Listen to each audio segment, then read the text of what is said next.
आंहा गोबां जायगायावनो बुजादोबो दा बेखौनो बहुद दुखुनांथावब्ला आंखौ बुदोबो दा आंहा नै मेगन मोदै खारबाय खोथा खोनाबा ओरैनो दङ आंखौ उनखै जोनानै जोख्लायदो बेंसिनियाव जिरायनायाव जोख्लायनाय लोगो लोगोनो इस्ताना आंखौ अत्याचार खालामनानै बुग्लिबाय उनाव आं प्रेसिडेन्ट सोरां मन्जुनि थियेटारनि बिगोमा जोंहा सार चन्द्रकान्त मोसाहारि सार बिथांनि लाखोमानाय जिथुनिखि मुं बिथांनि मुङानो जाहैबाय शेखा जों शेखा होननानै मिथिनो मोनो सारखौ दा बिथांजों जोङो दान्दिसे मोगा-मोगि सावरायनोसै सार नोंथांनि सोरां मन्जु थियेटाराव बेसेबां बोसोर आगान होखो आरो बेसेबां सननिफ्राय माने जागायनानै आंनि जागायनाया सना जादों 1977 सन 1977 सन दिनैसिम 49 जाबाय 49 बोसोर जाबाय सार नोंथाङा बे सोरां मन्जु थियेटारनि मुंखौ बोरैहाय सोरां मन्जु थियेटार होननानै बोरैहाय माने दिनजेननाय मा साननानै आरो बे सोरां मन्जु थियेटारखौ फार्स्ट माने एस्टाब्लिश खालामनायाव सोरनिबाफ्राय माने थुलुंगाफोर मोननाय नामा ना गाव हारसिंनो गोसो जानानै सारा बे दा फंबाया सोंनाया नोंगौ मोजाङानो जादों आं रावनिबो माबा लायाखै उद्देश्य लायाखै आं निजा गोसो दोनो उन्दैनिफ्रायनो आंहा बर' हारिनि थाखाय बर' हारिमुनि थाखाय मोनसे इन्टारेस्ट दंमोन बेनिखायनो आङो जेला बैसोनि लोगो लोगो समनि लोगो लोगो आं ओरैनो गामियाव लांदां पार्टि खालामदोंमोन 5 बोसोर गामियाव लांदां पार्टि खालामदों बेनि उनाव लासै थुनफावथिना ओरैनो बेनिफ्राय बेनि उनाव आं निजस्व हिसाबै 1977 सनाव बेखौ आं इस्टाब्लिश खालामो सोरां मन्जु थियेटार सोरां मन्जु थियेटारनि मिनिङा जाबाय मा सोरां माने पहर मन्जु माने आंनि फिसा हिन्जावनि नाम दा इदिनो लानानै सोरां मन्जु थियेटार बे नामखौ दोननाय जादों आरो सार नोंथाङा बे सोरां मन्जु थियेटारनि मुङाव दासिम भारत सरकार आसाम सरकार बिटिआर सरकारनिफ्राय मा बान्था मोननो हाखो सार दा जा फंबाया जा बाथ्रा सोंदों ए गोजोनथाव बाथ्रा दिनै आङो 1906 सनाव 2006 सनाव भुल जादों दे 2006 सनाव आं जयपुखुरि होननाय गलाघाट जिल्लानि बेवहाय आङो एबसु सेन्ट्रेल एबसुनिफ्राय मोनसे बान्था मोनदों थियेटारनि बिगुमा महरै आरो मोनसे माने संगठननिफ्राय मोननाय जादों आरो सरकारनिफ्राय आरो इनिफ्राय नैथियाव 2009 सनाव बर' साहित्य सभा सेन्ट्रेल बर' साहित्य सभाया आंनि जारा फाग्ला नायजाबखौ आं लिरनाय जारा फाग्ला नायजाबखौ माबायाव दुधनैयाव गृहीत खालामना लादों सेन्ट्रेल साहित्य सभाया दा बे बुस्थुखौ बे आं लिरनायखौ माबा इउनिभारसिटियाव होनाय खोथामोन इउनिभारसिटि फरायनाय बर' मिडियाम माबा हिसाबै दा बेखौबो सोरबा नायनानै होदो होनना बुंदों आं दाबोसिम नुना मोनाखै दाखालि गलाघाट जिल्लायाव गायनायाव गलाघाट जिल्लायाव आंखौ स्टेज सायाव गाखोनो होनानै सम्बर्धना जनायनायाव बिथांमोना मोननै जायगायाव बुंदों आरो जे सोरां मन्जु थियेटारनि बिगोमाया नाथुर बिगोमाल' नङा एक्टरल' नङा बे सासे राइटारबो ओरैबायदि जारा फाग्ला नाटकखौ माबायाव लिरनाय बे नाटकखौ जोङो माबायाव मोनदों आरो इउनिभारसिटियाव बेखौ बिथांमोननिफ्रायबो खोनाना फैबाय आं तामुलपुराव बर' साहित्य सभानिफ्राय आं एवार्ड मोनबाय आरो बिनि उनाव थांनाय 15 आगस्तआव हनै जोंहा BKWAC बिनि दा मोनसे गोदान सरकार होआखै होनबा बे सरकारनिफ्राय आंनो सिमेन्ट सापरियाव मोनसे थियेटारनि बिगुमा महरै देग्लायसो 15 आगस्तआव आंनो मोनसे एवार्ड होबाय बहायबो आं एवार्ड मोनबाय बान्था बिसिम मोनदों ओरैनोथ' भारत सरकार आसाम सरकारनिफ्राय जेबो सारा माने अनसुंथाइ मोननाय जायाखै भारत सरकार आसाम सरकारनिफ्राय दासिम आं जेबो मोननाय जायाखै बिटिआर सरकारनिफ्राय सारा मा बान्था मोननो हाखो बिटिआर सरकारनिफ्रायथ' दा बेनो अनसुंथाइ सिस्टेम अनसुंथायाथ' जथेस्थ' मोनदों अनसुंथाया बिटिआर सरकारनिफ्राय जथेस्थ' अनसुंथाइ मोनदों दा हाग्रामा महिलारिया जिता सरकार गठन खालामो बे सरकार गठन खालामनायनिफ्राय आं बिटिसि सरकारनिफ्राय माबायावनो बिटिसि अफिसाव क'क्राझार बिटिसि अफिसावनो दाबो फाइला खारगासिनो दं बे जाबाय प्रमद बर' 10 लाख थाखा होदों होनदों थियेटारखौ फोथांना लाखिनो खिन्थु दाबो आंनि आखायाव गोलैयाखै नथिपत्रखौ आं हैजोब्बाय आरो फारसेथिं देग्लाय थांनाय 31 अक्ट'बराव 31 अक्ट'बराव जा आइन मन्त्रि बिश्वजित दैमारिया आंनो थिएटारा फोथांना लाखि होननानै आंनो 5 लाख थाखा स्टेजावनो रायजो राजाफोरनो दिन्थिनानै आंनो होदों 5 लाख थाखा बेखिनिखौ होदो आरो बेनि अनगायैबो जोंहा जिमान मन्त्रि एमएलए दं बिथांमोना आंनो 2 लाख 1 लाख थाखा होनानै बे थिएटारखौ दा फोथांगासिनो दं जुदि बिथांमोना जुदि आंखौ फोथाङा होआमोनबा अनसुंथाइ होआमोनबा सोरां मन्जु थिएटारनि बिगुमाया मानोना आंनि सम्पत्ति आग्ला बिमा बिफा होलांनाय आइ आफा होलांनाय 65 बिगा हा दंमोन बे 65 बिगा हाखौ बर' हारिमुनि थाखाय आं फानै मात्र 8 बिगा हा दं माने आंहा मोनसे थांखि दंमोन जे बर' थिएटारखौ खनालि जयन्ती खालामगोन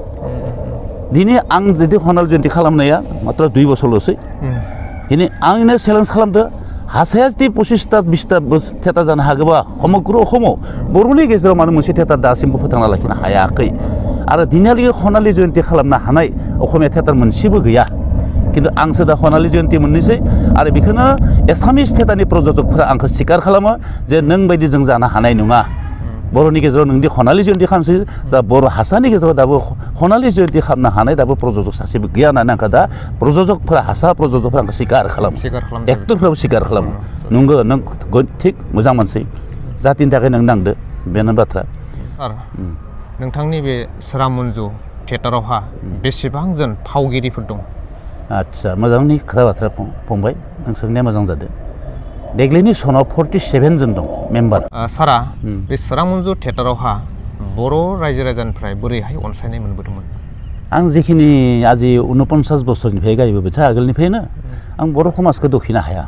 बर' समाजा जुदि आंखौ अनाब्ला अनसायाब्ला दिनै सोरां मन्जु थिएटारा एसेबां बोसोर थांना थानो हाया बेनिखायनो आं बर' समाजखौ कुनुदिन गाज्रि होननानै साना मात्र आंहा दा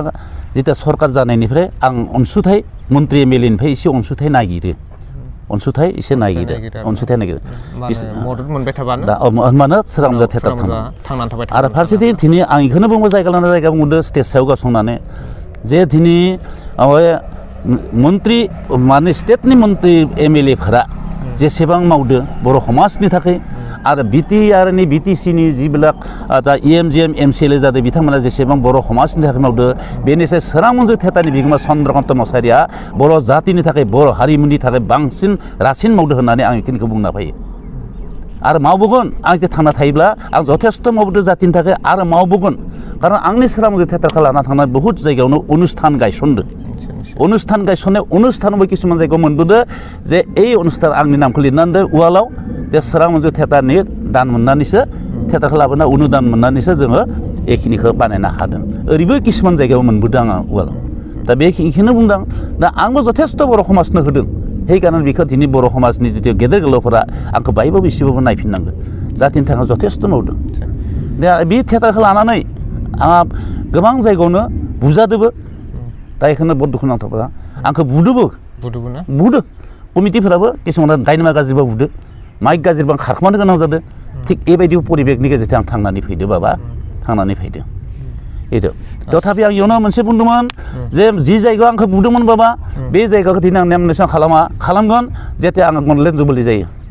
आंखौ जिबायदि अत्याचार खालामना बुदोंमोन अब्लानो आं सानजा सोनाब खुलुम रायजोनि गेजेराव आंखौ बिसार खालामना बुदोंमोन अब्लानो आं खुलुम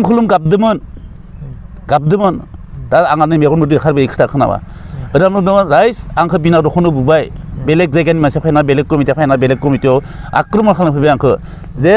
दिनै आं दुखु मोनाखै आंहानो मोनसे ग्रह दंमोन सारखौ मा दायनि थाखाय माने पेन्डेलनि थाखाय बुदों पेन्डेलनि थाखाय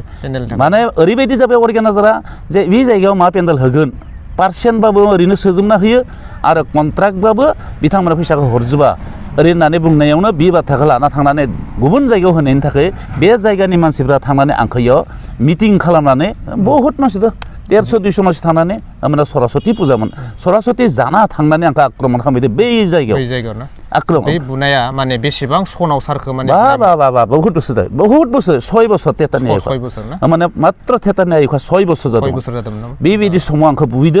बुनानै उनाव आंनिथ' दाय नङा अर्गेनाइजारखौथ' आं बिदि होननानै लाखियाखै अर्गेनाइजारा मानो बुङो अर्गेनाइजारा आंनि लोगोआवनो दं अर्गेनाइजारखौ नोंथांमोना सोंनानै ओरै बिदि बुंनायावनो मा खालामबाय बिसोरो प्रेसिडेन्ट फाथिलायदो बिसाराव गामियाव बुनायमोन सारखौ आं दा बुंनो गोनांब्ला बेलेगाव थांगोन बाबा हयथ' 70% जानो हागौ हत्र जाबाबो जेबो गैया आंहा थियेटारा फैबाय खासिकत्रानि कमिटिया थांनानै आंखौ बुयैदो खासिकत्रानि कमिटिया आरो बे खासिकत्रानि कमिटिया बुयैदो बबेयाव देउलगुरि होननाय गामियाव देउलगुरि होननाय गामियाव जिल्लाया माने माबा गोलैयो क'क्राझार गोलैयो सामथाइबारि होननायनि ओजा खोलाहाखै देउलगुरि होननाय इ जायगायाव आं थियेटार खालामनो थांना आंखौ आक्रमन खालामदो बेबायदि बुंनायावनो आंखौ सासे मानसिया माने आंखौ उनखै जोनानै जोख्लायदो बेंसिनियाव जिरायनायाव जोख्लायनाय लोगो लोगोनो इसे थांना आंखौ अत्याचार खालामनानै बुग्लिबाय उनाव आं प्रेसिडेन्ट जिथु फाथिदो प्रेसिडेन्ट फाथिनायनि सेराव आं गसंहैदो जेबाबो आंखौ राहा खालाम ओरैनो बिथाङा बुनो हागोन एसे बुंनांलाय अब्लानो आं गाबै बुंनो हमदों जे दिनै आंखौ जिबायदि नंखाय खोथायावनो जिथु आंखौ बुबाय बुथो एसे बुना गोजोनदों खिन्थु आं बुंलानि राइस खुलुम गाबदों आङो सानखौ खुलुमना सानजोंना दं मोनसे समायाव सोरां मन्जु थियेटारखौ सारा आसाम नागिरनांगोन सानजानिफ्राय सोनाब साहानिफ्राय खोला जे सोरां मन्जु होनानै समग्र असामाव नागिरनांगोन सोरां मन्जु थियेटारखौ ओरैनानै आं गाबै खुलुमदों रायजो राजाखौ खुलुमदों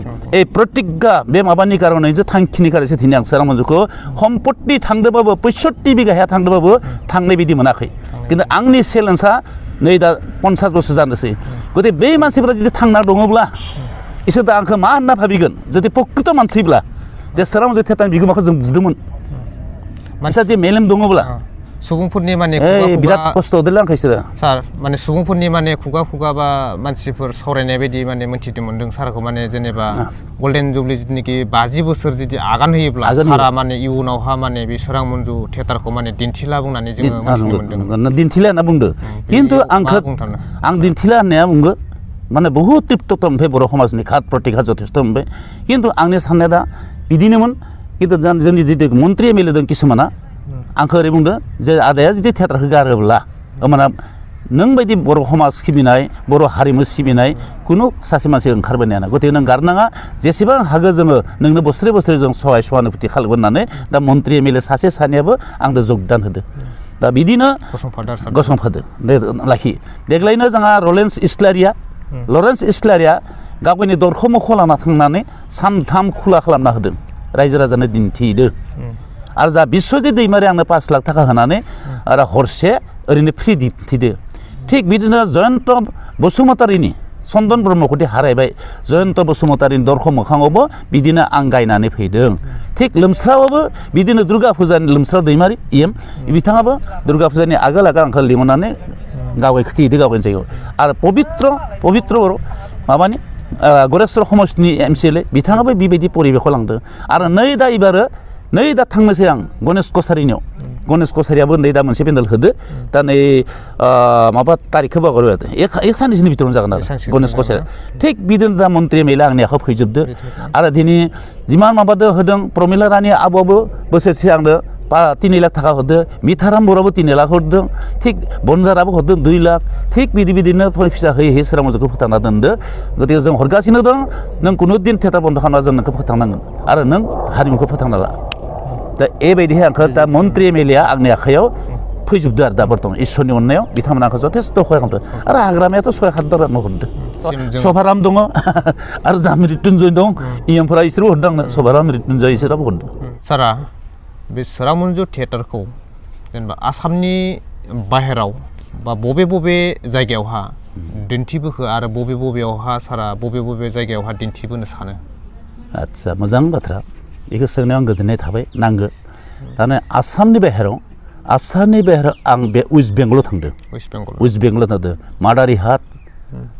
पुबसाताली महाकालगुरि बेफोर जायगायाव आं बे 49 बोसोरनि भितराव 10-12 बोसोर 8 बोसोर हाबबाय बेंगलाव वेस्ट बेंगलाव हाबदों आरो बेनिफ्राय बेनि अनगायै आं डिमापुरावबो गायबाय डिमापुर एकदम प्रपार डिमापुर टाउनावनो गायथारदों नागाफोरनि गेजेरावनो बेयाव बर' समाज दङ दाने ओरैबायदि बर' समाजा दङ जे 100नि भितराव 25-30%आ बर'नाव तथापि बिथांमोना लांना आंनो डिमापुराव गायनो होबाय आरो ओजोंहा आज 2 बोसोर आगोलाव मेघालय टिक्रिकिला होननायाव मेघालयआवबो हाबदों दा बेनिफ्राय आंहा मोनसे आरो गेदेर मोनसे थांखि दंबावो जे बे बर' आंनि सोरां मन्जु थियेटारखौ आङो बे खनालि जयन्तीनि गल्डेन जुबलिनि आगोलाव आं माने माबा नेपालाव लांनो सानदोंमोन बेयावबो आं गेदेर गोलावफोरनिफ्राय उपदेश लादोंमोन बिथांमोना हागोन जों फैसा पाति होगोन होननानै सानसुमा खुंग्रा होमबानो MP जाना दंमोन बिथाङा बेबायदि बुंदोंमोन थांनोबो गोसोमोन उनाव आं ब्रेक मारिफिनदोंसै माने नानानथा मानसिया बायदिसिना खोथा बुङोथ' जे माखासे गथ' गथाय लानो हाना बेलेग देखआव थाङोबा जामिला जानो हागोन नोंथांना बेबायदि बुंदोंमोन इना ब्रेक हमनो थानायावनो नै जों लकडाउनबो गोलैना होबाय आरो इनिफ्राय फारसेथिं जाय इखिबाङा इनकामा खम जालांनानै देग्लाय ओरैनो फैगौ बोसोर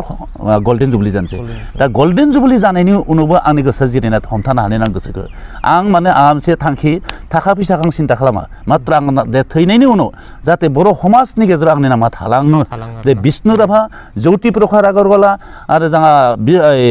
भुपेन हाजरिका बायदि जाहाथे बर' समाजनि गेजेराव आंनि मुङा थैनायनि उनावबो जोंनानै थायो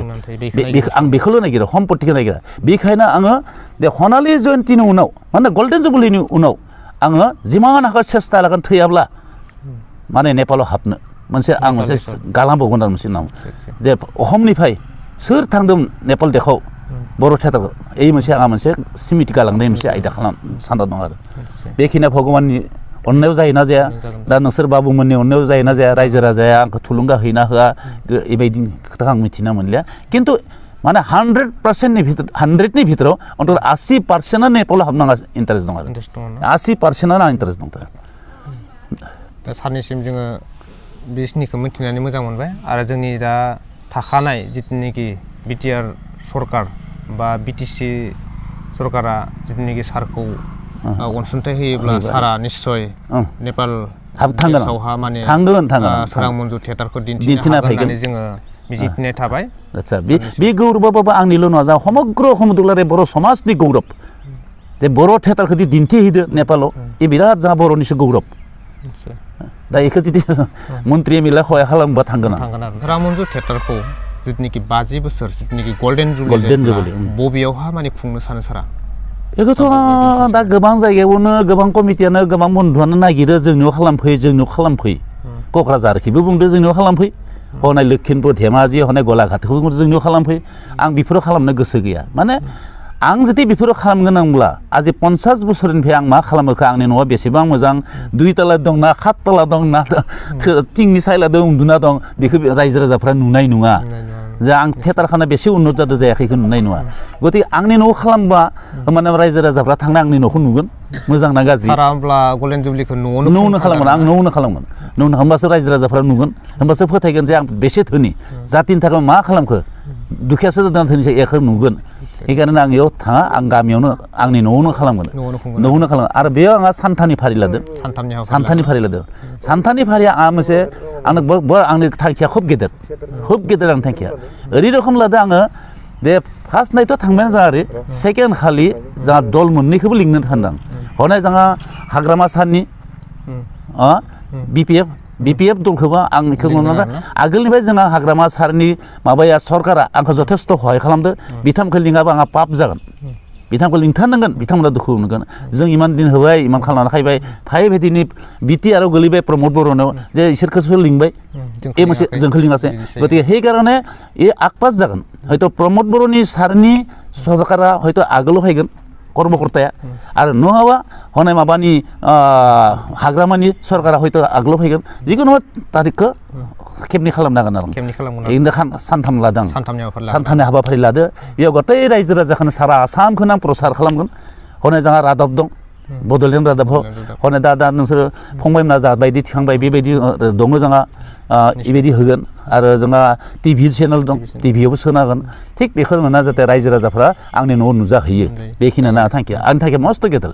दा बिदिनो खालामनाय थाखा फैसा मा खालामलै बाबा जेबो नुवालै माथ्र नामखौ गालांनांगौ नाम गालांना थाखाय बे एख' थाखा नुवा आरो भगबाना जेनेबा जोंखौ सृष्टि खालामदो आंनि फिसाखौ सृष्टि खालामदो गतिके आं सम्पत्ति होलांनानै फिसाखौ जाम्बा खालामा मोनसे खोथा आं दा बुंबोयो समाजफोरखौ जे मोनसे जोंनि बर' समाजाव ओरैबायदि दं बिमा बिफानि सम्पत्तिखौ लाना फिसाया थांना थानो लुबैयो आरो बिमा बिफाया मा खालामो गथ' गथायनो सम्पत्ति आरजिना गालाङो आंनि खोथाया इमसा दाना सम्पत्ति थानाय सम्पत्ति बिमा बिफाया होलांनाय सम्पत्तिखौ फिसाफोरा आरजिना जानो हाया माने आफाया सम्पत्ति दङलै उदैनिफ्राय खस्थ' खालामाखैलै थाब धुब जौ लोंनो फैसा लांगोन बिमा बिफानिफ्राय गोदोनायाव हमै हमै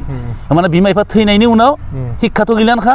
ओइ बिमा बिफा थैनायनि उनाव दिनै बिगासे गाबोन बिगासे फाननानै बिमा बिफानि सम्पत्तिखौ सेस खालामो बेखौ आं दिनै बाबुमोना मिथिया जानो हागौ आं दिनै बर' समाजाव जथेस्थ' गिदिंबाय जथेस्थ' अभिज्ञता जाबाय जथेस्थ' लाबाय बर' समाजाव खुनु दिन जाया खिन्थु हासाफ्रा जागोन मा आफाया इमानखिनि न' गंसे खाना गालांदो 100 बिगा हाबायना गालांदो आं आरो खाबावगोन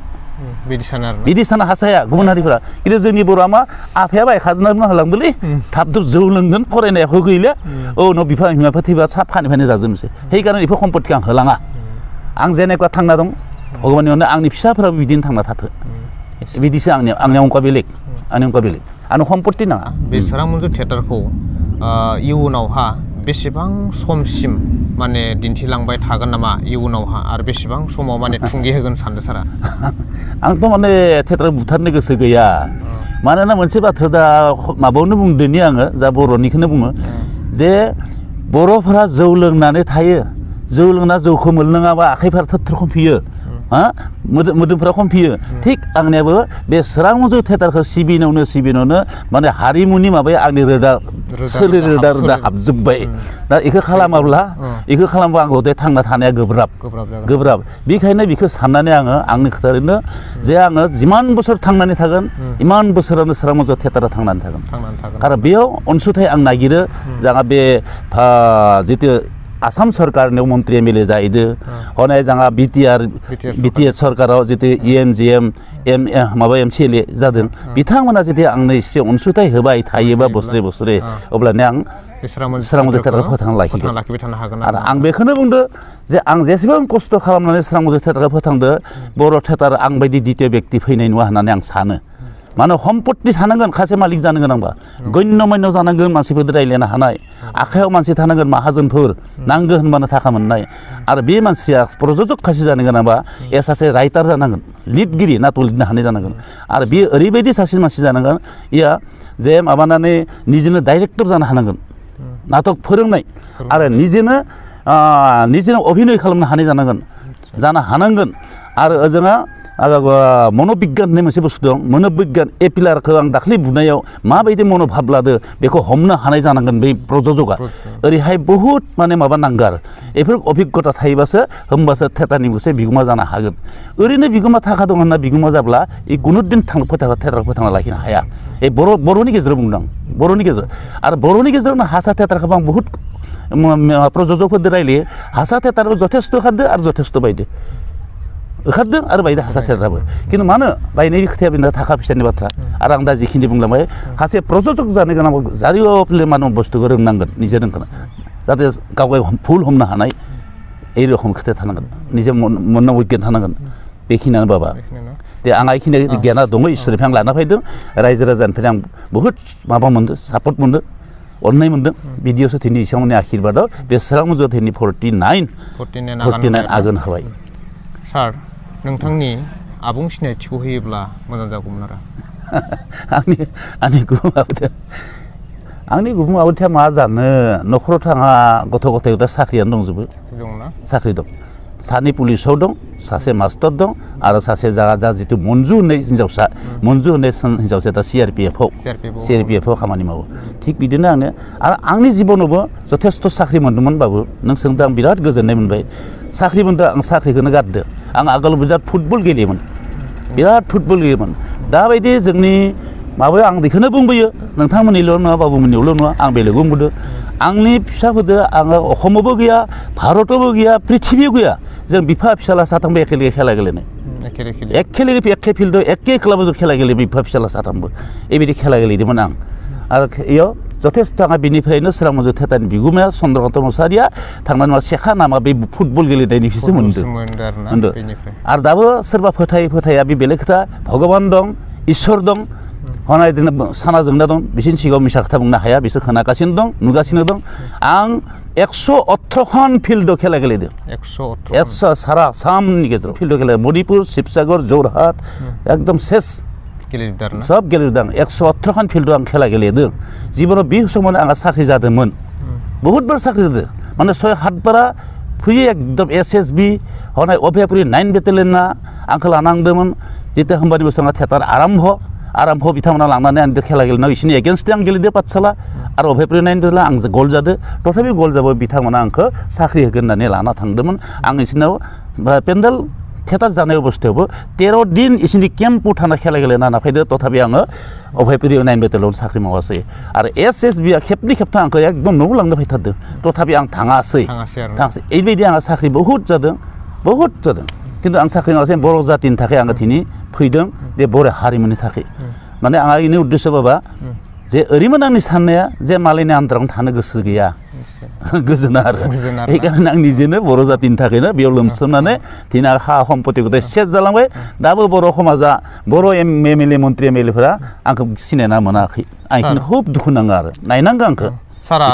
बेसेबांसिम माने सोलोंथाइ लादोंमोन बा बेसेबांसिम सारा माने फरायदोंमोन सारा आंनि फरायनायखौ मा माने डिप्ल'मा दंमोन आंनि फरायनायखौ बुंनो थाङोबा आरो मा मिडियायावहा सारा माने फरायनायमोन बर' थिग दं बाबा आंनि फरायनायखौ बुंनो थाङोबा लज्जाजनक लाजिनो गोनां बाथ्रा आं एख' शिक्षानि गियानांगौ भुल गैया आङो 1969 सनाव मेट्रिक होदोंमोन मेट्रिकआव लांगाब गोलैबाय फेल दाबो आं फेलानो फेल मेट्रिक फेल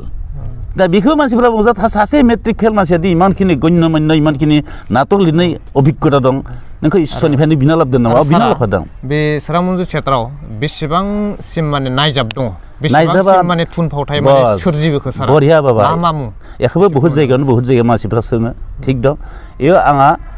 एसामिस थियेटारनिफ्राय अनुबाद खालामनाय माने राव दानस्लायनाय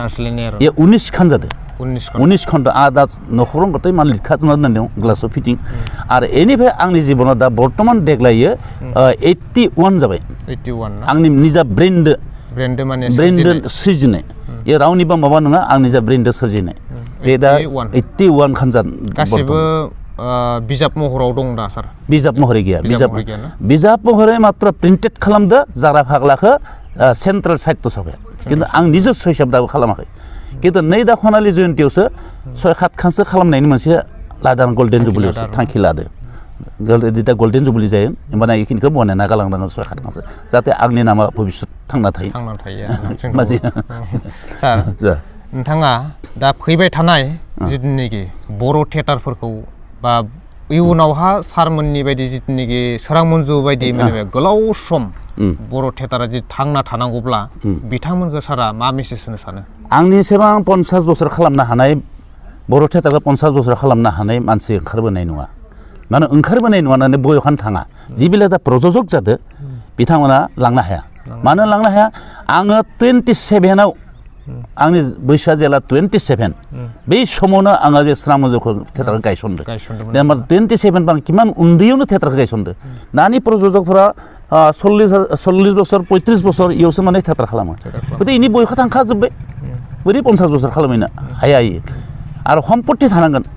सम्पत्ति गैयाबा कुनु दिन थियेटार खालामनो हाया बेखौ आं बुंथारो हासायाखौबो हाया होनना बुंदो बर'खौबो हाया होनना बुंदों खिन्थु खालामनो हागोन खिन्थु खनालि जयन्ति मोनहोनो हानाय बर' थियेटारनि बिगोमा गैया खिन्थु आं बायदि खम बयसआव खालामनो हाब्लासो बे खनालि जयन्ति खालामहैनो हागोन बे फावगिरिफोरनो माबोरैहाय माने बिथांमोनखौ बोरैहाय माने लाखिनाय जायो सारा लाखिनाय जायोसै दरमाखौ सोंदोंना बाबा दरमा आदसा दरमाया थारमाने 25,000 लिखिदों आंनिया आंना माबा फिल्म एक्टर गैया आंना बेफोर लांदां थियेटारफोर थानाय ओरैनो माबा फैनाय अभिज्ञता थानाय बेल'सो खिन्थु आंनि फिल्मनिफ्राय गैया गैयिनि थाखायनो माने एकदम हायानो जाबाय आंहा 25,000 एकदम बाखि जा अर्कारफोरा 7,000 ल'आ 7,000 आरो 25नि गेजेराव दं आरो दरमाया बेयाव मान्थलि सिस्टेम गैया बेयाव मान्थलि सिस्टेम नंगौ 25 खिन्थु लानायाव किसुमान गथ'आनो ओइ जे लानांगौ अब्लानो फैसाखौ बिना लायो लानानै फै दा सारनियाव जोङो जोबथा मोनसे मेसेज लानो सानबाय बे मेसेजानो जाहैबाय सारा बर' हारिनि थाखाय मा मेसेज होनो सानो बा बर' हारिनि थाखाय सारा मा बोसोन होलांनो सानो बर' हारिनि थाखाय मा बोसोन होगोन दा बहुद खोथालै बाबा बर'नि खोथाखौ बुंनो थांब्ला बहुद तृप्तता दं बहुद दुखु दं तथापि जिबिला दा थियेटार महरै थांगोन जुदि दहाय आं बुंनाय बायदि जिथु सोलिनो हायोब्ला खिन्थु आं आखा गैया मानसिफ्रा जिथु ओंखारबोगोन आं बायदि गोहोगोरा नायबा आं बायदि बयसखौ लांनो हानाय थियेटारखौ गैया आखा गैया दिनैनि बे समावहा सारजों दान्दिसे मोगा मोगि लानायखौ गावनि बेसेन गोसा समखौ जोंनि फोरमान एबि चेनेलावहा दान्दिसे मोगा-मोगि लानायखौ जाफुंसार होनायनि थाखाय जोंनिफ्राय रोजा रोजा साबायखर बावनाय थाबाय जोबनायाव सानसिम खुलुमनाय थाबाय। आदसा गोजोनबाय।